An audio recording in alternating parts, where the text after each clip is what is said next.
to the Rap Studios. I'm Stuart Brazel here with Tom Pähn, and we're talking The Walking Dead.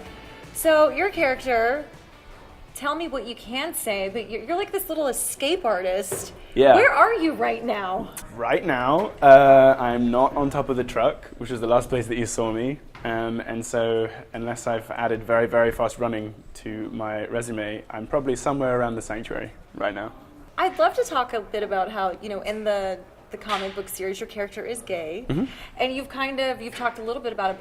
Will that be something that we'll explore on the TV series? I think that would be great. I mean, the thing about the show is that that side of the show isn't a big deal. Like, I know that the Rick and Michonne thing was kind of a big deal because that was a thing that took a while to come along, and it was kind of a surprise when it happened.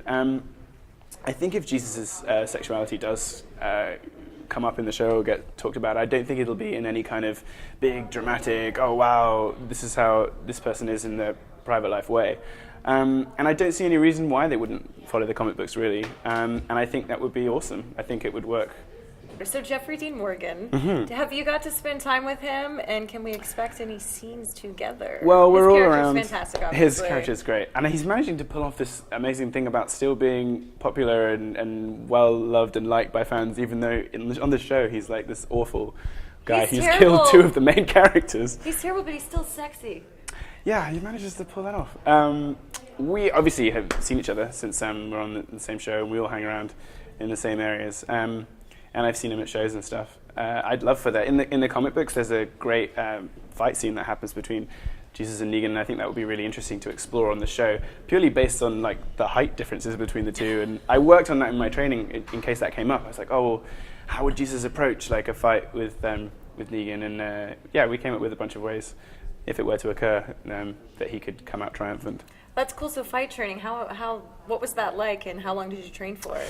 I didn't know when I was going to come back on the show, so I started, I think March to start training again, and the show starts filming in like May, so I thought, oh, well, I'll have like 5 or 6 weeks, but it ended up being a lot more because I didn't come back until episode 5, so we had like almost 3 months of training, which was great.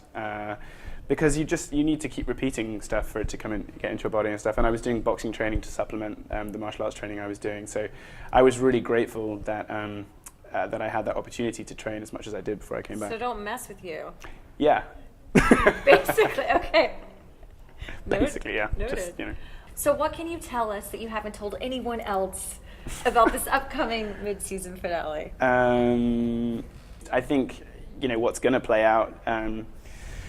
Is Negan is now at Alexandria, and Rosita just arrived back with Spencer and Eugene, and how's that going to play out? And is Rick and Aaron going to come back? And what's going to happen at Alexandria? Hopefully he leaves the baby alone. Well, yeah, so creepy. I read that in the script before we shot, and I was like, wow, that's pretty heavy. Like it's an interesting image to have there. And if Rick comes back and sees that, like, what does that mean?